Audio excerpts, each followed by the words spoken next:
If you were to ask me what was one of Nintendo's best franchises, it would probably be a lot of candidates. Some may say Mario, others may say Zelda, some might even say Kirby. But to me, one Nintendo franchise that always sticks out in my mind is Metroid. There is no other Nintendo franchise with this much prestige and quality, and its legacy is quite palpable. It formed the first part of an entire subgenre of video games that have completely taken over the whole indie scene. Without Metroid, we would not have such outstanding games like Hollow Knight, Bloodstained, or even Blasphemous. And it baffles me why this franchise was put through the ringer for so long and skipped so many generations of fans. I personally found it unbelievable that Nintendo didn't capitalize on the Metroid franchise as much as they could. Looking at the reception of them, I said, most of them, you'd think they'd jump at making a new game every few years like they do with Zelda or Mario. Prime and Super to this day are still regarded as some of the best games ever, not just in their series, but in the whole of gaming.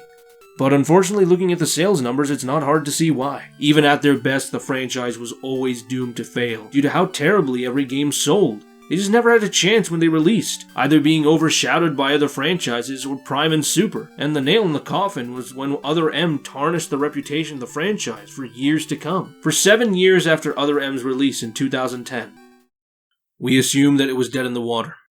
Like other Nintendo franchises that weren't as loved, like Star Fox or, God forbid, F-Zero. And it was made even worse when Nintendo kept suing fans who made their own content, like AM2R. Metroid was thought to be dead, and Federation Force was just salt on the wound. So imagine the surprise of the community when in 2017 we were not only going to be hyped for one Metroid game, but two. The Switch was going to get Metroid Prime 4, and the 3DS was supposed to get a remake of Metroid 2, developed by the Lords of Shadow Castlevania creators, Mercury Steam. Things were starting to look up for the franchise, but there were some trade-offs. The following year, Prime 4 had to be scrapped entirely, and development restarted from scratch. Samus Returns sold decently and was received moderately as well, but it came out many months after the Switch had already received a worldwide release, and a completely new install base that skipped out on Samus Returns. The hype died just as quickly as it came. So just when we thought we'd have to wait another 8 years, Nintendo managed to pull through in this year's E3. Not only did we get several game franchises return to prominence, they confirmed that they were still working on Metroid Prime 4, and then dropped the absolute bombshell of Metroid Dread.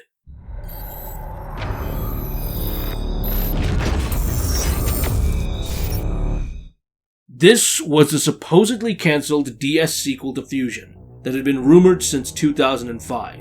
It was real. And boy did it send waves, not just in the Metroid community, but the gaming landscape as a whole. As a fan of the series since 2009, I can definitely say I was on the hype train since day one, and pre-ordered the game with amiibos, despite not even giving a shit about amiibos. The lead-up was insane. Nintendo didn't just release this game out, they gave it the full red carpet, even tossing aside their golden elf boy Link during Metroid's 35th anniversary and giving Zelda's 35th absolutely no attention on Twitter. The Switch effect hit this release hard. For fuck's sake, they even decided to make the new OLED Switch model release on the same day as Dread. We were living on an entirely different planet in which Metroid was popular. But of course, this is all well and good, but it has been a month since this game released. My main question is, did Metroid Dread live up to all this waiting? It sold well, absolutely. The pre-orders for this game were off the roof in most countries. Even the special edition sold out quick.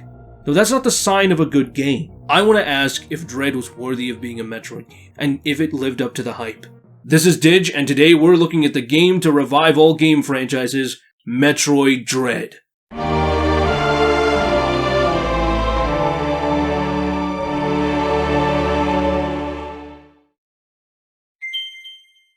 Before we start, I want to get into the backstory of why this game was such a big deal. This game, as previously stated, was supposed to come out in 2005 for the DS. The producer for the game and longtime series veteran Yoshio Sakamoto was interested in expanding upon the concepts shown in Fusion, like the SAX, trying to make the enemies more involved in tracking Samus. However, the technology just wasn't there, so it was canned. There were many attempts to try revive the project with new prototypes, and even its development being referenced in games like Prime 3. But unfortunately the game kept being pushed back, and little was revealed outside of a few bits of info fans had been able to dig up over the years.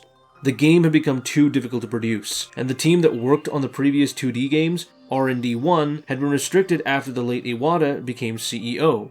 so they mainly focused their efforts on optimizing third-party games for support on the current Nintendo systems, leaving Metroid by the wayside outside of the 3D games. And a while after Other M bombed, Sakamoto eventually came over to the Spain-based Mercury's team to take the reins of the franchise, after seeing their work on Castlevania. They had initially planned to make the first game under their helm a Fusion remake, but Sakamoto opted for a Metroid 2 remake due to its importance in the story. This was their test to see if they could do the series justice, and Sakamoto was very clearly impressed, and so decided to have them also work on Dread. Finally, the product he wanted to work on for nearly 15 years was to be released without having to worry about the tech constraints now that Mercury's team was working on it. The game was eventually released on 10th October 2021, and you all know the rest from there.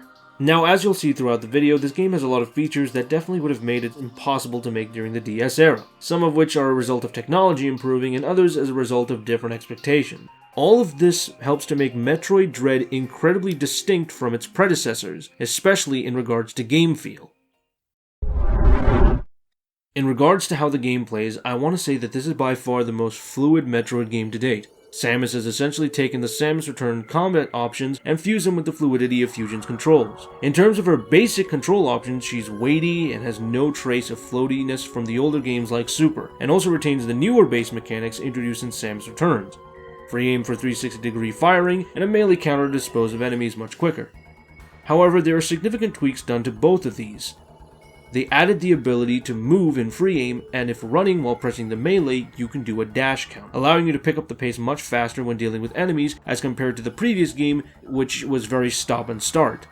I also gotta give props to the wall jump. It's a fully integrated feature which is essential to beating the game, and so as a result has become much easier to pull off, which makes it a godsend on vertical segments. And in terms of anything new, Samus gains a new slide ability, which is actually used a lot before you even get the chance to use a Morph Ball, which actually is perfect since it allows you to get used to the new power-up without having to feel crutched by wanting the Morph Ball.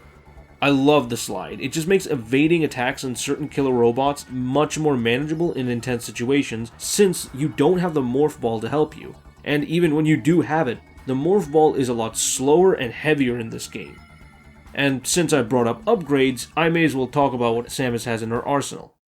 She's rocking a lot of new and old power-ups, returning are the Wave, Charge, Widen Plasma Beam, Screw Attack, Space Jump, the Grapple Beam, Power Bombs, Ice and Super Missiles from Fusion. Even the damn Speed Booster makes a comeback. I can't tell you how happy I was to start Shine Sparking everything again, but then again, those Shine Spark puzzles were kind of a bitch. They added stuff from so many parts of the games, even things from outside the main series, like the Diffusion Beam from Other M, which I'll admit is kind of a situational upgrade, and the Seeker Missiles from the Prime series, renamed the Storm Missiles, which allowed you to shoot 15 missiles after locking onto a target. Now if that sounds busted, that's because it is. It's the only method I used to face bosses after I got it, and it can break the game's challenge in half once you learn how to abuse it. And of course there's Cross Bombs. These things are cool, but they come in way too late to actually have an impact, especially since the Power Bombs already have more pizzazz, and these things are only really used to get upgrades.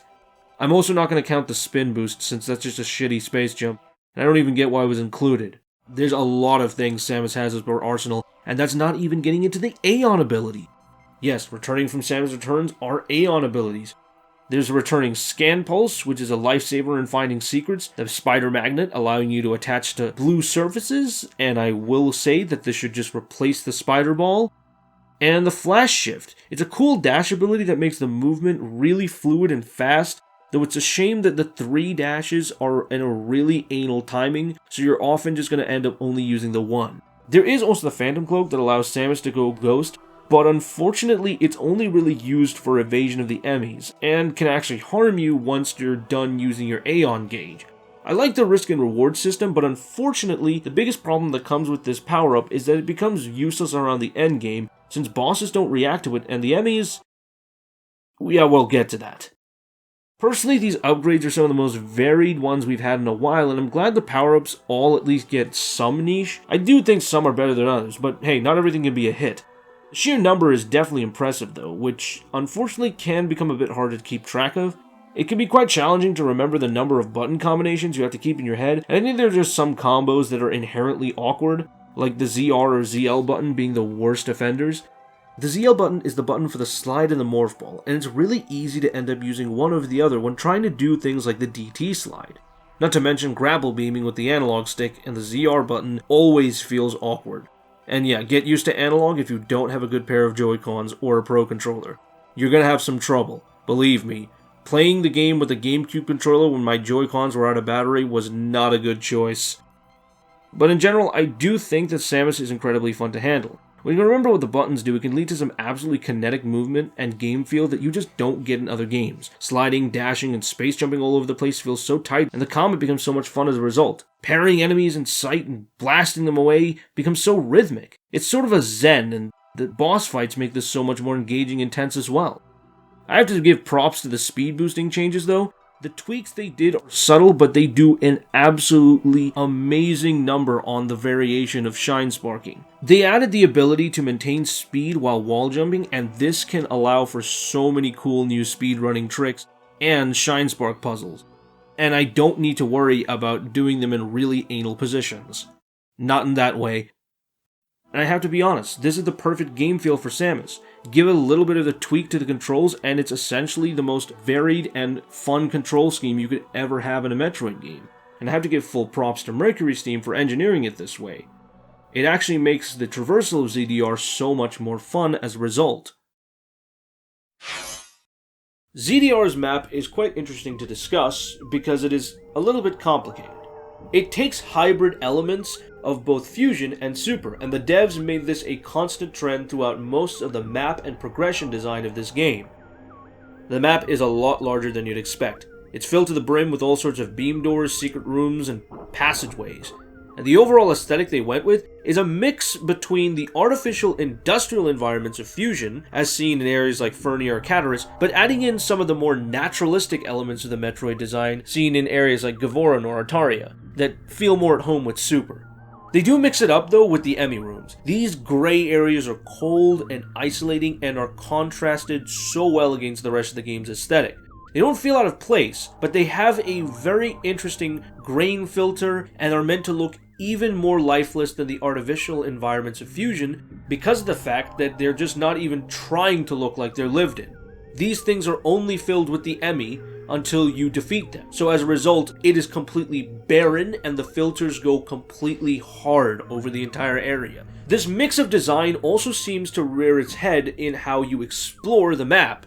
Like Fusion, it takes the approach of segmenting the areas into large chunks and making the items you gain lead you on a direct and clear path towards the next goal. But, unlike Fusion, the goal is not directed to you in a specific way with clear navigational markers and Adam telling you where to go. You're supposed to explore these things yourself. There is a lot of sequence breaking that can be done. Some of it is stuff that can be accounted for by the developers, like how you can get the Morph Ball bombs before fighting Kraid, and he actually has a special insticle animation to deal with that. And then there's stuff that was patched in later after they found out fans could do these kind of things, such as being able to go back to the first EMMI tutorial after getting the gravity suit due to things like DT sliding. It's really interesting because the game designers chose to make a conscious choice to mix the Fusion and Super elements of linearity and non-linearity into this nice little bow, and they got it down quite well. Super is great, and it's considered the definitive Metroid title. However, for a lot of new players or people who aren't familiar with the Metroid or Metroidvania genre, I think this game choosing to take this approach is inherently quite a good thing, because it allows people to slowly get into the vibe of exploring for items, looking for secret passageways, and molding the player to understand how this genre works. Some people may find it daunting, and could find it easy to get lost, if they're not familiar with the genre's conventions. However, even as a veteran of the series, I'll admit I had some stupid moments where I got lost, and there's no shame in it. We all learn from it. It's the Metroid and Metroidvania experience. I think it's just good in general if you just rely on your map and just remember where certain things are. The best thing is that this map actually allows you to have markers on it, so if you do forget, you can always just place a marker to somewhere where you know you might forget, and then you can just go back to it later. However, I will also say there are some neat changes, such as the map section blinking white whenever you're near a hidden item. I think that's a lot more conspicuous than, say, a white circle in the GBA games. I think this map, as a result, feels a lot more competently made. There's a lot of goodies to find throughout ZDR, and there's even teleporters, elevators, and trains that navigate throughout different chunks of the planet more efficiently. And I would say quickly, but they sadly tend to have a lot of loading screens, which is by far one of the biggest problems with this game. They add up a lot over time, and when you're trying to get through the game quickly, they just chug the game's pacing down. And I don't know if it's just my Elgato, but often the frame rate chugs hard at these scenes as well. Hopefully it is just me. But besides that, the map is built in such a way you can progress through the game and fight bosses on a clear path without being babied if it bothers you. And I personally think this actually makes the game so much more fun to replay, especially since now I'm doing a hard mode. And since I brought up bosses, the bosses in this game are quite something. They're a very varied group of enemies with a lot of attacks and positioning that makes it very difficult to attack them on your first time playthrough. It actually makes even simple looking bosses like Kraid have a lot more impact to them because they're not just cannon fodder that die to missiles within a couple of spams. You actually have to learn their patterns, and I'd say that this actually makes this game one of the hardest Metroid games out there. But difficulty isn't the only thing that makes him interesting. The first boss, Corpius, is a great example. While its boss fight is quite interesting in the fact that it relies a lot on your positioning and your ability to react quickly to its tail strikes, it's the fact that you see it throughout the opening hours of the game killing some of the wildlife with its phantom cloak on that makes it incredibly memorable. In fact, another boss of the same species, Experiment Z57, is seen right after you encounter the third EMMI and get the bombs. You see it being experimented on, and at first you don't think anything of it until you eventually encounter it. The boss itself is actually really interesting, since in its second phase you can insta-kill it with the speed booster. It's weirdly the only other time that you get this kind of insta-kill technique besides Kraid with the Morph Ball bombs. Though, I'm not exactly complaining. I just think it's interesting that they chose to take this kind of design trait. I believe it was more of a reference to Super in how one of those bosses could be defeated by using the grapple beam instantly, though it's a bit superficial, since you could also argue that Kraid's death was very similar to Crocomire. It's probably just more of a passing reference. But with other bosses like the Chozo Warriors, their pattern is pretty easy to get down, but it's incredibly fun to actually dash around them and test your reflexes. X-infected super enemies, while brief and weirdly being the only two times you ever fight a Core X, are surprisingly well-designed bosses that really test your positioning skills. One of the cool things about all the other enemies, minus the X-super infected enemies, is that all of them can be parried. When you do, you get to participate in a returning feature from Samus Returns and deal more damage in a cinematic grab that looks incredibly fluid and just shows off how badass Samus is. They add a nice flair to the fight and they make killing the boss so much more gratifying. That sheer sense of accomplishment you get from parrying the boss, finishing them off in the cinematic just feels so damn right. Though, of course, how can I talk about the bosses without talking about the EMMIs?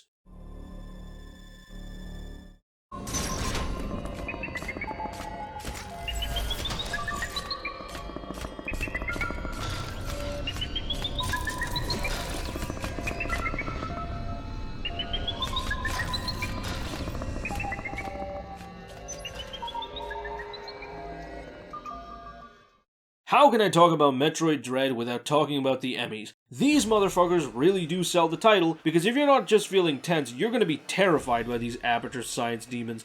They will kill you, and will do so at the worst possible opportunities. If you get caught, either you're gonna die a bunch of times, or take it like a man and learn how to parry these things. The timing may seem easy when you first get into it, but then they start spicing things up with different animations every time they catch you, and you end up preemptively pressing X a second too early. That's not even getting into the fact that there are times when you're cloaked, low on health, and are in the worst possible position, and these terrifying things just come in, touch you slightly, and then you're pretty much screwed. These are such unpredictable little motherfuckers, and I cannot tell you how many times I died to them at the worst possible moment. They can corner you anywhere, and their tracking AI is surprisingly competent for what they are. I mean, you can cheese them, but that would require you to stay around in the EMMI rooms and learn how to futz with the AI, and I personally did not have the patience or willpower to do that. I swear, I died so many times, the yellow one especially. The speed booster made using the Omega Stream on this thing to melt its face almost impossible, so I could just forget about using the Omega Cannon. The only way to kill these guys is to gain an Omega Cannon. How do you do that? You gotta defeat these Mother Brain ripoffs, or as I like to call them, Auntie Brains. They give you the Omega Cannon, which allows you to use the Omega Stream, melting their face shields, and then the Omega Cannon is what decimates them. This loop happens for about 6 out of the 7 EMMIs. The first one not really needing to melt the face off since it's just a tutorial, so it's just teaching you how to use the Omega Cannon. And if you want to ask why Samus doesn't just carry around the Omega Cannon for every EMMI, they unfortunately end up depleting right after you defeat the EMMIs, so that's real damn convenient, ain't it? I can understand if this gameplay loop is kind of repetitive. I don't think I died once to the brain bosses, since if I was low on health, I could just charge spin all over the onion rings and gain back resources. I'd say it's at least fun going back to the EMMIs and giving them hell for all the trouble they caused you, especially the goddamn purple one. Some do say that it's stupid to have them all in one sector of an area, and they can't leave. From a lore perspective, it's kind of stupid. I can get that. And I will get to it. But as a gameplay loop, it works way better than having the game sick 'em on you out of nowhere, since it makes it more dreary when you enter the front of an EMMI room or leave one. It builds up expectations, making the, pardon the phrase, dread more tangible, and makes the EMMI an ever-present threat without overbearing you. I think it's a nice middle ground to have to work with. And since I brought up lore, I think I should probably bring up the plot now. This game has a bit of a unique approach to story in the fact that it chooses to put more of an emphasis on silent storytelling. The story is there, but it's mainly an accent to the gameplay. When it is there, it's mainly the cutscenes, and Samus is usually communicating to the player through her visual language as opposed to any dialogue. She does have dialogue, like 2 or 3 lines at most, but at least it's something compared to whatever the hell Link has, since that dude is just mute for no reason in a game that has full voice acting. Though they do at least try to give you some context for what's happening. The new players of the franchise aren't going to know what the hell a Metroid or an X-Parasite are, and they of course needed context since Nintendo doesn't understand that people don't want to spend hundreds of dollars or sell their kidneys to understand what the context of a 19-year-old game is. Thanks, NSO! And so what they did is that they added a nice little retelling of Fusion in the beginning, as well as what the X and Metroid are, and eased the players into the world a bit more slowly. However, in regards to the actual specifics of the story, the X-Parasites after Fusion are thought to be dead after Samus rams the BSL station onto their homeworld SR-388. One is seen on video in the planet ZDR by the Galactic Federation. They send the EMMIs in, and of course they get hacked. So once again, it's up to Samus to clean up everyone else's mess and save the galaxy again for the umpteenth time. She arrives on the planet going underground when Adam loses contact with her, coming face to face with a live Chozo who proceeds to whoop her ass, and out of nowhere, somehow she survives. Of course losing her powers because this is a Metroid game and they needed some way to bullshit the gameplay loop. After this point, the game just kind of hammers in how useless you are against the EMMIs and how you should accept your helplessness. And Adam is quick to point out how you need more time to combat the Chozo since you're a pathetic, weak little bitch right now, and he's an uber Chad, peak Sigma male. Yeah, I'm gonna stop right now. Eventually, we do meet Quiet Rogue. He's an old Chozo and the last surviving member of the Toha tribe, the tribe that made the Metroids to combat the X. He explained that the aforementioned Chozo we fought was called Ravenbeak and is a member of the warrior tribe called the Malkin. Ravenbeak wanted to use the Metroids for galactic conquest, and he killed most of the Toas off-world. However, when he wanted to find them back on SR-388, his men were all infected by the X, and the Metroids had been killed by Samus during the events of Metroid 2 or Samus Returns. He had to hold off his plans until Samus had been infected by the X. By gaining the cell cultures of the baby Metroid she saved in Super Metroid, she had now become part Metroid, and so Ravenbeak set into motion his plan to hack the EMMIs to extract her Metroid DNA and clone an army of Samus Arans to take over the galaxy. Quiet Rogue dies right after telling us this, and midway through the game we end up releasing the X, and it ends up infecting him. After the X ended up being released, the entire planet and its ecosystem have been jeopardized. Samus starts realizing that her Metroid DNA has started to awaken, and by the time she fights the last EMMI, who has the power bomb, she drains it on sight and doesn't even need to use the Omega Cannon. By the time we reach Endgame, Adam starts completely changing in personality, barking orders at Samus, telling her that she should fulfill her destiny. And soon it's revealed that Ravenbeak was actually controlling Adam behind the scenes since we landed on ZDR, and also pulls a Darth Vader on us, revealing that he was the Chozo donor that gave Samus a lot of her Malkin abilities.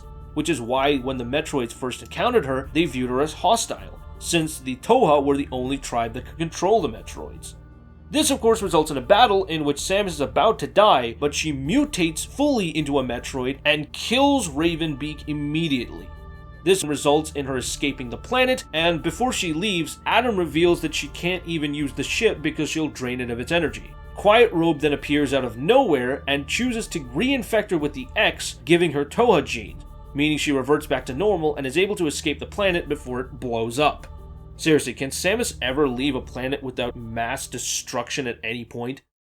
So this plot is a little hard to place. It has its highlights, but I have some gripes. I think it mainly comes down to execution. For most of the game, they have cutscenes that don't last for beyond a minute and are virtually silent. So when Quiet Robe shows up, it takes a fat shit on the pacing. It's a crime they exposited so much dialogue in this one scene when it feels like they could have spread it out a lot more. The game mainly dumps a lot of this Ravenbeak backstory behind this monologue and it feels really ham-fisted. Don't get me wrong, the writing of this backstory isn't the problem. It's just how badly the pacing breaks the entire flow of the game up to this point. And there's a lot of moments where they don't really build up things as much as they really should. The reveal that Adam was controlled by Ravenbeak could have been given way more clarity when Samus lost contact with the OG Adam when reaching ZDR. It mainly relies on pretense and your second playthrough to really appreciate the differences, and even then, it's not too obvious. The EMMIs, however, are the biggest waste of potential in the lore. They're a cool idea, but they exist ultimately to end up as cannon fodder for Samus's Metroid abilities to awaken. The last one, the Power Bomb, literally dies in a cutscene seconds after you encounter it, so the catharsis of defeating all 7 EMMIs go nowhere, so you only ever actually end up fighting 5 out of the 7 EMMIs that were advertised. But my biggest question that comes in is that what were the EMMI zones for then? If the Galactic Federation had just sent them, why was the planet already integrated with EMMI rooms all over the place with Omega Cannons already scattered around to defeat these things? They should have explained Ravenbeak's plan about this a lot more, since it feels awfully convenient that the Federation happened to send DNA extraction robots. I mean, you can infer that he used his Chozo influence to make them, but that's conjecture that isn't even stated in-game. And you can't even use the Federation fucked up as an excuse because they were actively trying to get rid of the X now. And speaking of the Federation, what even happened after Fusion? At the end of Fusion, Samus says she's on the run and that Samus and her would be viewed as enemies, in which Adam says at least one person would trust them. Where the fuck did that plot line go? I feel the links to Fusion seem to be sorely missing, since we don't even get explanations as to why Samus's Varia suit can't resist the cold anymore, and why the ice missiles are still used by Samus when she regained the ice beam by the end of Fusion. It seems neglectful on the writer's end, and I do think there was at least room here for the story to be good. It just needed better pacing and attention to detail over how to approach things. At least the voice cast killed the deliveries, and the fact that Samus only speaks in Chozo is great and is such a nice attention to detail. It makes sense she wouldn't be speaking English at any point, and I'm glad they didn't weaken her at all during the cutscenes. No other M shit here. Samus is always shown to be a badass who takes no shit from anything. She uses power with every stance and just perfectly exemplifies the badass no-nonsense character she's been built up to be. I mean, look at how she looks at Kraid, with complete indifference. I love it. She just charges her beam the minute he comes in. It's perfect. And props to the scream at the end. That's some Dragon Ball Z shit right there. I mean, throughout the game, Samus pretty much acts like Doomslayer, and this is sort of her defining moment. Please, Nintendo, more of this. I do hope that the story at least can improve from here.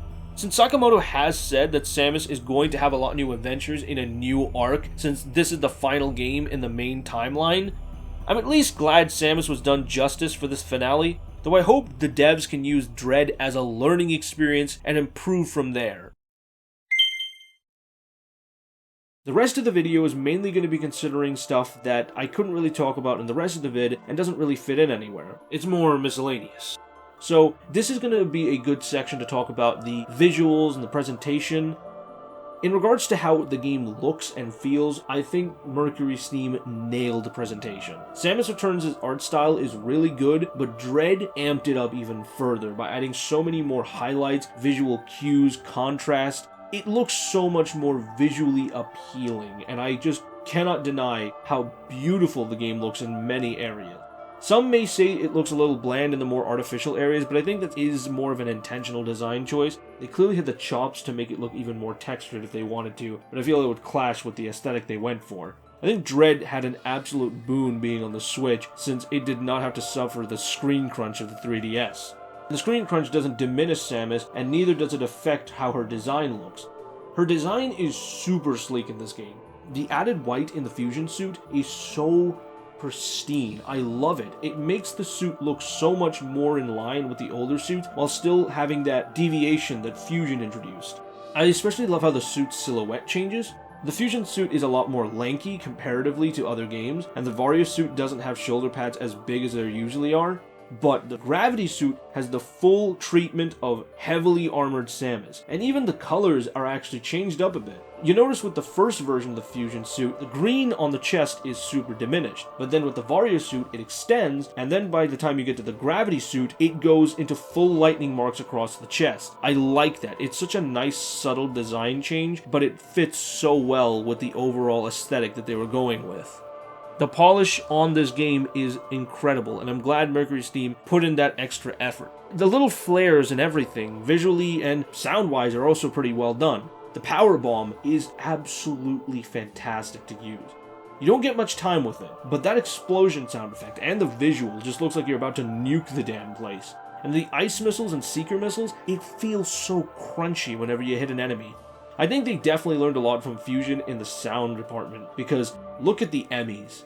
It's very clear they wanted to emulate how the SAX's footsteps just echoed across the rooms by having the little beeping noises it makes constantly alert you to its presence, filling you with anxiety anytime you're in an EMMI room. It's so well done.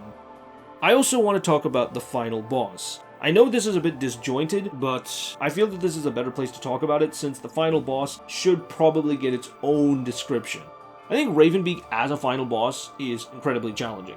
The first phase is quite hard to get down because you don't really know how to respond to him, and Ravenbeak is not like the other bosses. He will charge at you. He does not sit around and wait for you to attack him. He is constantly attacking, and he gives you very little time to just immediately think. You have to just keep on going on the offensive, which makes this fight super fast once you get down to the pattern, but incredibly hectic and scary when you first fight him. He'll just be knocking you against the wall for the first few times you fight him. And in the second phase, when he's flying around, is just absolutely crazy. I was not expecting to have to go full 360 spins with a space jump, avoiding impervious bullets. And then it gets even crazier. After he pulls an anti-Sephiroth, ripping off his one wing, he starts using the speed booster and then has an entire sun bomb. Now, I will say that the game should have probably established that the power bombs could be used on this a little earlier.